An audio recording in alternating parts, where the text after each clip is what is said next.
口诀御寒。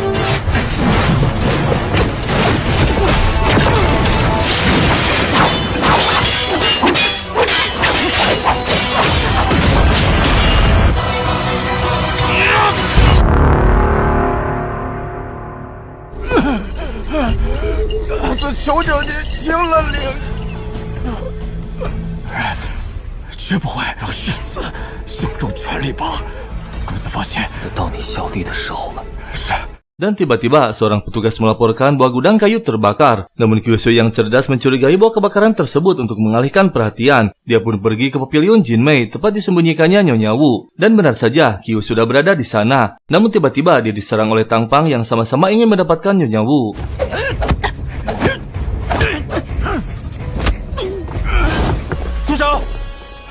Sui Peng tiba-tiba muncul, pura-pura membantu Sekte Pedang menghajar Kyu agar penyamarannya tak terbongkar. Akhirnya Kyu pun mengakhiri dirinya sendiri. Shilou menyimpulkan bahwa Kyu adalah mata-mata Sekte Quan Li. Ada orang yang mengendalikannya dari dalam. Mereka pun bergegas ke ruangan Nyonya Wu untuk memastikan keselamatannya. Akhirnya kini semua orang mengetahui bahwa Nyonya Wu benar-benar berada di sana, termasuk Tang Pang dan Sui Peng yang mengincar dirinya. 既然这样，就没有必要再瞒了。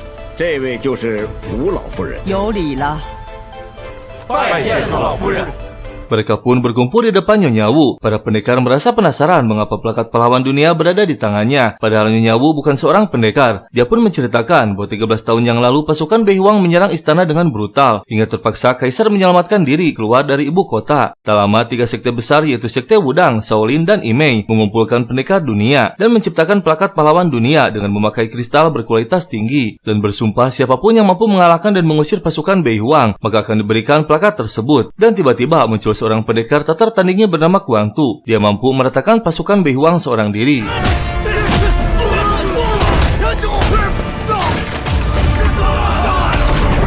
Setelah berhasil meratakan pasukan Bei Huang, sejak saat itu Guangtu menghilang dari dunia persilatan. Dan beberapa bulan yang lalu, dia mengirimkan plakat pahlawan dunia kepada Nyonya Wu lewat burung utusannya. Namun ternyata Sekte Qianlu mengetahui semuanya, hingga terjadilah kekacauan yang ingin merebut plakatnya. Shilou pun akan memikirkan cara agar bisa mengantarkan Nyonya Wu ke Jenderal Wuji putranya. Karena sumur di pavilion pedang sudah diracuni, mereka semua tak bisa tinggal lebih lama di sana. Kyusui menyarankan untuk bertarung saja melawan pasukan Quan Li. Akhirnya Shilou pun memutuskan untuk menyerang mereka. Sementara Shilou dan istrinya akan menunggu di sana. Kyusui berjanji akan menjemputnya kembali. Dan akhirnya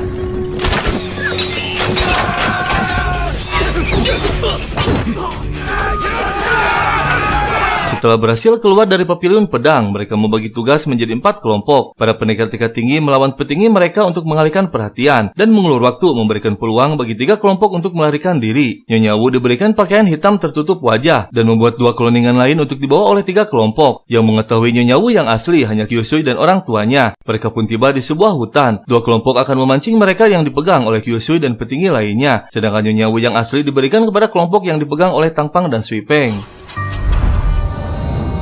好，找死！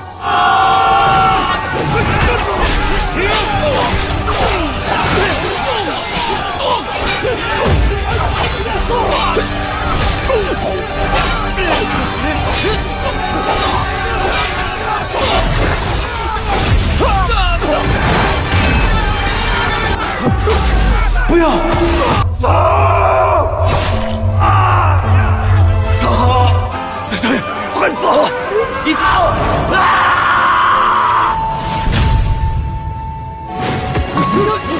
！Kelompok yang dibawa Kyusui rata tak tersisa, yang selamat hanya Kyusui seorang. Kini giliran kelompok Sui Peng yang diserang. Pasukan Quan Li tak mengetahui bahwa Sui Peng adalah wakil ketua mereka, yang mengetahui hanya Mingju seorang.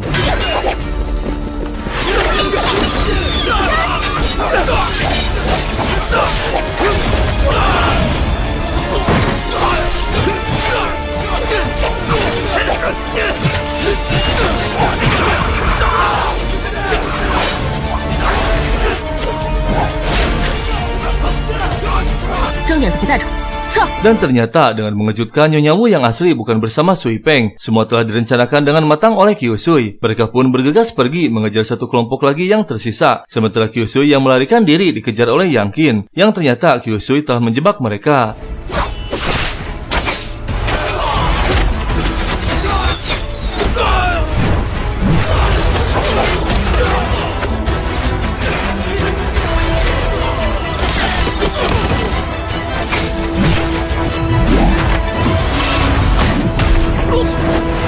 Tak butuh waktu lama, Kyusui menghabisi mereka semua termasuk Yangkin, seorang pendekar tingkat tinggi. Dan tiba-tiba petinggi lainnya muncul bersama Gupen. Kyusui terkena racun ulat miliknya. 百毒神魔化无分。祝吴老夫人所在。 Tak lama Gupen pun binasa dalam sekejap, yang ternyata jauh sebelum terjadinya kekacauan, Kyusui telah merancang senjata rahasia yang dibuat oleh Tangsu di hutan tersebut. Karena dia mengetahui alur cerita yang akan terjadi, Kyusui telah mempersiapkan segalanya dengan matang. Tak lama Tang Pang dan Sui Peng muncul. Sui Peng terkejut melihat dua pendekar tingkat tinggi tewas di tangan Kyusui, yang ternyata Nyonya Wu yang asli dibawa oleh pendekar Zhang pengawal pribadinya bersama kelompok Tangsu dengan melewati sungai di belakang Gunung Papiliun Pedang. 我们得速去和吴将军的兵马。明星改了计划， 雪里帮有颇多暗桩，我不敢拿老夫人的性命做赌注。走。 Keesokan harinya, mereka bertiga sudah berada di kota menunggu kedatangan Nyonya Wu. Tang Pang ditugaskan untuk menjemput dan mengawal Nyonya Wu yang masih berada di luar kota. Mereka berdua akan menyusul dengan menyamar menjadi petinggi sekte Quanli. Hanya 3 petinggi sekte Qianlu yang tak diketahui wajahnya, meski oleh anggotanya sendiri, yaitu ketua sekte bernama Senju, Sui Peng wakil ketua, dan Xirong istri ketua. Dan Kyusui akan menyamar menjadi Sui Peng. Sedangkan Sui Peng sendiri disuruh menyamar menjadi Xirong. Tak lama mereka pun tiba di perbatasan yang dijaga ketat oleh para pendekar sekte Quanli. 站住！也是你们赶来的吗？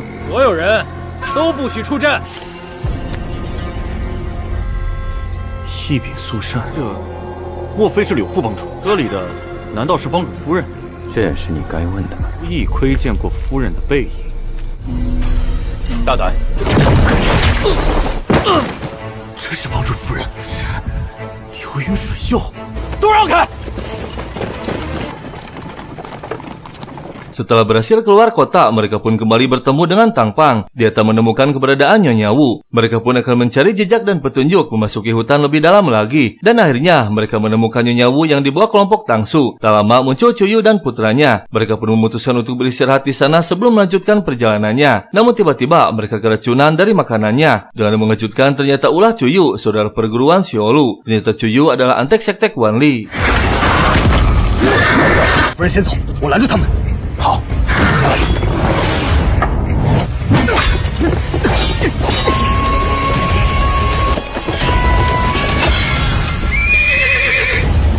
是体系神魔严鬼鬼。保护好老夫人。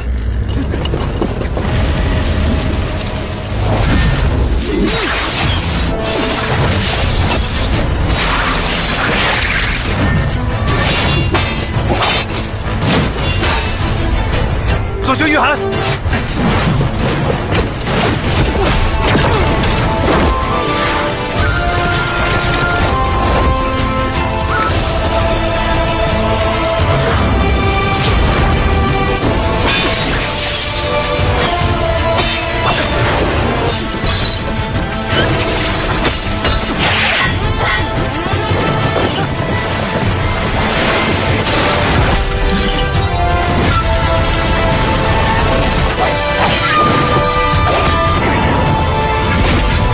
Mereka berhasil menghabisi petinggi Quanli bernama Guigu. Namun barang yang dibawa Nyonya Wu berhasil diambil oleh Mingju, bawahan Sui Peng. Dan Sui Peng pura-pura peduli dengan mengejar Mingju. Nyonya Wu mengatakan bahwa plakatnya berada di dalam kotak Niyuan. Jika dibuka paksa, maka akan hancur bersama plakatnya. Dan tiba-tiba muncul pendekar mini. 鬼鬼的盔甲里居然是2个人。你们护好老夫人。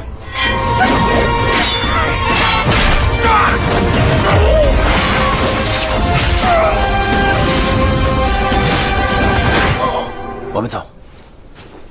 Mingju menyerahkan barangnya kepada Sui Peng, dan benar saja plakatnya tersimpan dalam kotak Niyuan, hanya bisa dibuka dengan kode rahasia. Sui Peng membuat siasat pura-pura terluka saat mengambil kotaknya, yang akan diserahkan kembali kepada Nyonya Wu. Setelah mengetahui kode rahasianya, Sui Peng akan mengambilnya kembali, dan keesokan harinya Cuyu berhasil menyergap Nyonya Wu. Tak lama muncul Kyusui dan Tang Pang yang telah berhasil mengalahkan pendekar mini, dan saat Deng Ji akan dihabisi, Sui Peng muncul seolah menjadi pahlawan.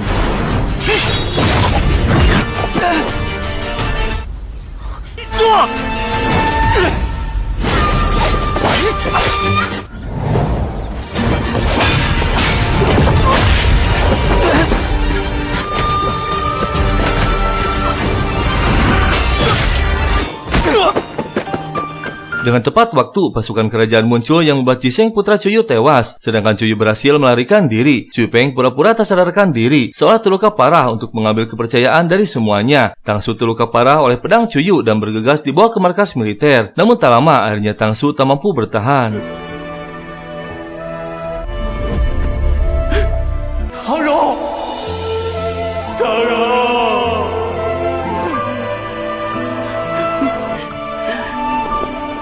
Kyusui sangat terpukul dan sedih kehilangan Tangsu. Tang Pang meminta kepada Nyonya Wu untuk mengantarkan Tangsu ke Sekte Tang, karena dia memiliki tugas penting yang belum terselesaikan. Nyonya Wu menugaskan bawahannya bernama Jing Yu untuk mengantarkan Tangsu. Setelah Jing Yu pergi, tak lama petugas melaporkan bahwa Sui Peng telah sadar. Dia bersiasat lagi meminta untuk mencarikan seorang master bernama Dayin yang pernah mengobatinya saat kecil. Nyonya Wu pun menugaskan pengawalnya untuk membawa Sui Peng mencari keberadaan Master Dayin. Dia juga memerintahkan untuk membawa plakat pahlawan dunia, meminta bantuan kepada seluruh pendekar agar mencarikan Master Dayin. Sui Peng pura-pura menolak, namun justru itulah yang diharapkan Sui Peng.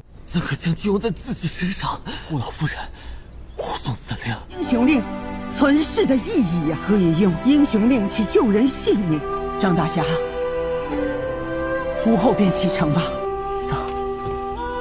Tang Pang yang juga menginginkan plakat tersebut meminta kepada Nyonya Wu untuk ikut bersama pendekar Zhang, karena dengan mendapatkan plakat tersebut, dia dapat mencari sebuah kitab sakti yang dapat mengobati ayahnya. Sementara dua temannya Deng Ji dan Cao Pan akan pergi meminta bantuan kepada sektenya masing-masing untuk membalaskan kematian Tangsu. 剑中韩浩时的全部威力，家中长辈说他为了祭。 Mereka berdua mempersiapkan perbekalan untuk pergi. Tang Pang terkesima melihat pendekar Zhang yang bisa membuka kotaknya. Namun setelah berhasil dibuka, tiba-tiba 这就是天下英雄令。我确实一直提防着你。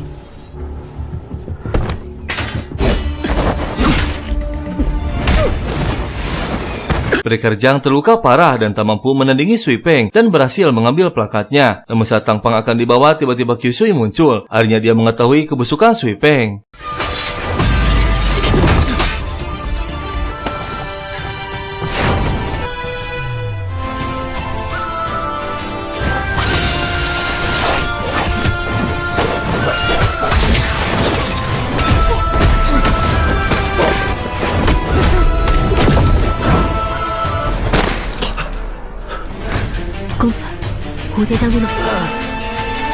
Kyusui terluka parah dan tak sadarkan diri, sementara Sui Peng berhasil kabur membawa plakatnya. Dan di markas militer, Nyonya Wu kedatangan prajurit bawahan putranya dengan menginfokan bahwa sang jenderal telah dipitnah dan kini dikurung dalam tahanan kerajaan. Mereka semua memutuskan untuk mengundurkan diri dari kerajaan dan memilih untuk mengabdi kepada Nyonya Wu. 宝贝，等吴将军昭雪，把夫人救下将军，守卫大西。这却是把老骨头。 Di tempat lain, di markas besar Sekte Qianlu, semua para petinggi sekte dikumpulkan dan tak lama Sui Peng muncul dengan menahan bawahan Raja Pedang yang dicurigai sebagai pengkhianat karena menghalangi Sui Peng dalam misi mendapatkan plakatnya. Sui Peng sebagai wakil ketua mengumpulkan mereka untuk membahas tentang pengkhianatan yang dilakukan Raja Pedang dan para petingginya. Namun tiba-tiba muncul ketua Sekte Kuanli bernama Li Xianju dan istrinya bernama Xirong. 拜见帮主，帮主柳随风这些年嚣张跋扈，说的，帮主和我都听到了。 还诬陷属下，请帮主明察。 Li Xianju mendamaikan semua konflik di antara para petinggi sekte. Lalu Sui Peng menyerahkan plakatnya. Li Xianju teringat kejadian masa lalu di mana dia dan 16 ketua sekte besar saling bertarung untuk memperebutkan plakat pahlawan dunia. Dan terlihat seorang pendekar tingkat tinggi bernama Kuang Tu berhasil mendapatkannya. Dia menantang 16 ketua sekte untuk bertarung dengannya seorang diri. Jika tak ada yang mampu mengalahkannya, maka plakatnya akan diserahkan bersama kitab sakti. Namun jika tak ada yang mampu, maka semua harus tunduk kepadanya.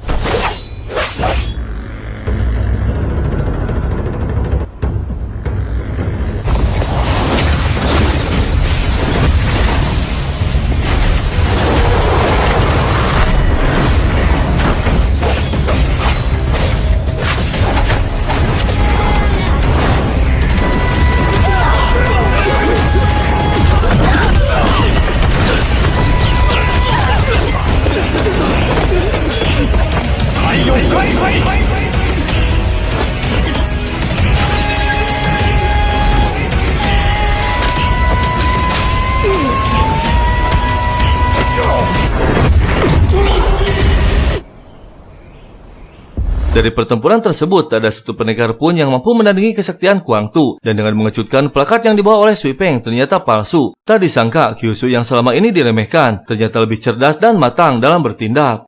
下没有指引，一定是他。雷锋这一次只是疏忽了，一同去查英雄令的下落，就让剑王与随风。 Kyusui mulai perjalanan pulang menuju sektenya karena diduga Sui Peng akan menyerang sekte pedang untuk mengambil kembali plakat yang asli. Namun tak jauh berjalan dihadang oleh preman kampung.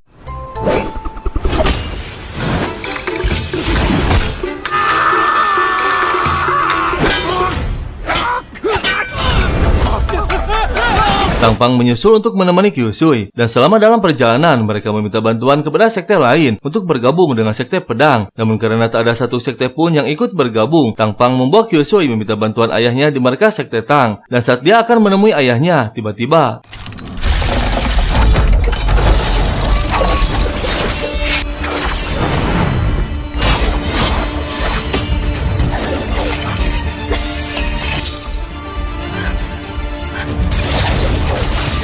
ternyata dua petinggi sekte bernama Tang Song dan Tang King telah berkhianat. Mereka tunduk pada perintah Sui Peng. Kini Tangpang dan Kyusui ditahan oleh mereka. Sementara di tempat lain, Deng Ji teman Kyusui meminta bantuan kepada ayahnya sebagai ketua sekte Hailin. Namun lagi-lagi jawabannya sama, tak bisa membantu sekte pedang. Karena semua takut pada sekte Qianlu, sekte terbesar yang terkenal kejam. 身处险境，我有岂能坐视不管？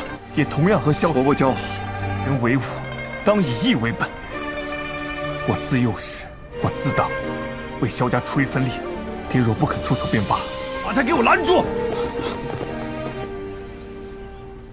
Kyusui yang masih ditahan dihampiri oleh Tang King. Dia memberinya racun penurut agar Kyusui mengatakan di mana keberadaan plakatnya. Kyusui pun mengatakan bahwa plakatnya dikubur di hutan bambu sekitaran sekte Tang. Setelah mereka pergi, ternyata Kyusui tak keracunan, dia hanya pura-pura. Kyusui yang cerdik sudah persiapan diri. Dia meminta penangkar racun kepada Tangpang jika terjadi sesuatu. Dan Tangpang berhasil melarikan diri dari tahanan, lalu bergegas menghampiri Kyusui. Dan tak lama mereka pun muncul kembali.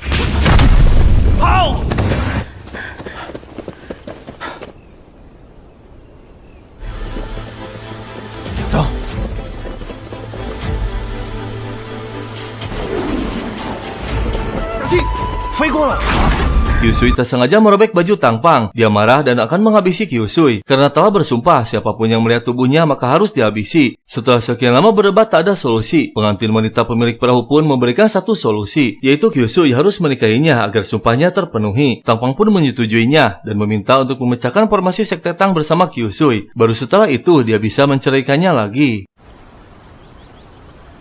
这些红点应该就是暗哨了吧？ 都在往广陵的必经之路上， 都已经投靠权力帮了。 不然我得取你性命。说好了，等剑炉之围解了， 随缘。 走吧。 Di tempat lain, Suyu bersama dua kakaknya masih berada di wilayah Guangling mengatasi kasus para warga yang kerasukan. Dan saat Suyu sedang mencari bukti kejahatan sekte Guanli, tiba-tiba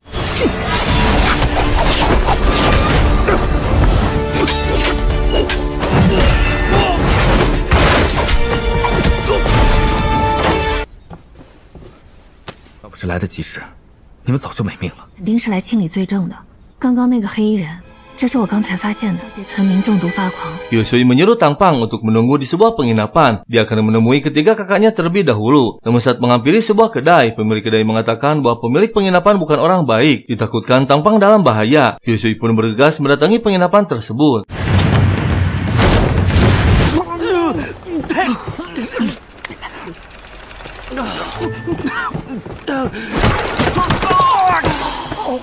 那个女的现在在何处？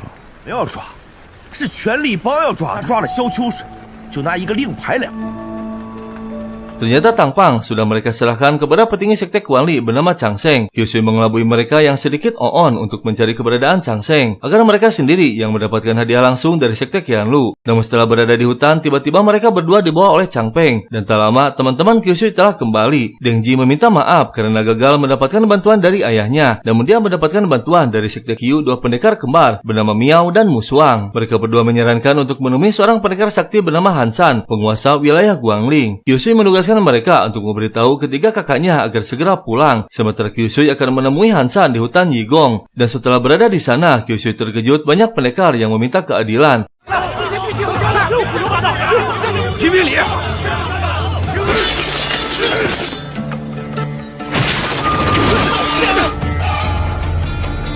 我某定会为了无辜受害者出手，本当以和为贵，共抗不公。 Setelah permasalahan mereka terselesaikan, kini giliran Kyusui meminta bantuannya. Kyusui pun dibawa ke kediamannya yang ternyata Hansan teman baik ayahnya. Dan setelah di sana, Kyusui mengatakan permohonannya, meminta bantuan untuk menemukan keberadaan Tang Pang yang dibawa oleh Changpeng petinggi sekte Qianlu. Namun tiba-tiba Kyusui terkejut melihat belati milik Tang Pang berada di sana. Curiga bahwa Hansan adalah Raja Pedang atasan Changpeng. Kyusui pun membuat siasat dengan mengelabuinya bahwa plakat pahlawan dunia pun sudah dicuri oleh Sui Peng agar mereka berselisih karena Sui Peng dan Raja Pedang bermusuhan. Meski mereka semua masih berada di bawah kendali sekte Qianlu. 宋明珠带着天下英雄令出了下落，替你寻回朋友，等我消息。燕王手中却出现在此。 Dan benar saja, Hansan adalah Raja Pedang. Dia bergegas mendatangi kediaman Sui Peng dengan mengatakan bahwa plakat pahlawan dunia berada di tangannya. Sui Peng pun menjelaskan kebenarannya bahwa mereka berdua telah tertipu oleh Kyusui. Hansan pun bergegas kembali ke markasnya. Sementara Kyusui akan mencari keberadaan Tang Pang. 必有蹊跷，这么多人专门看守在此处。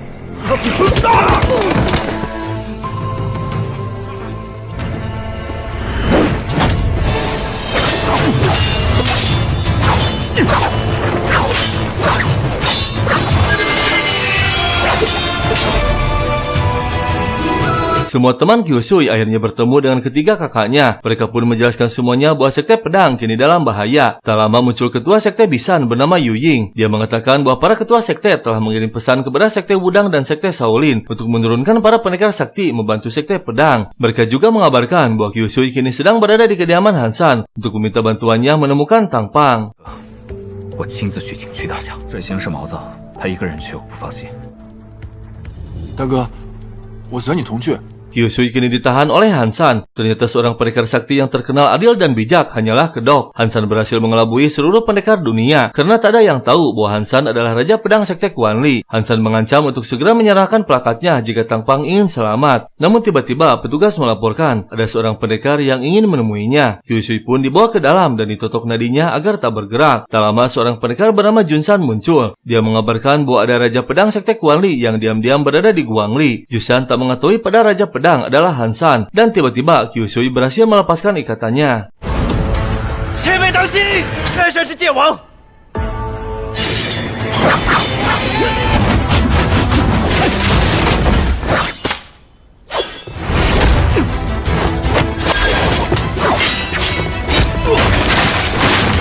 这么臭啊！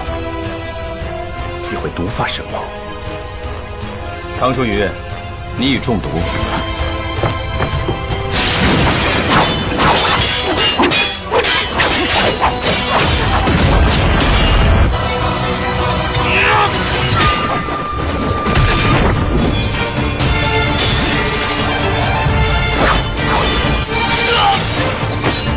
Junsan tak mampu menandingi kesaktian Hansan hingga dia terluka parah di matanya. Sementara Kyusui berhasil membebaskan Tang Pang. Dan saat Junsan akan dihabisi, Kyusui pun muncul.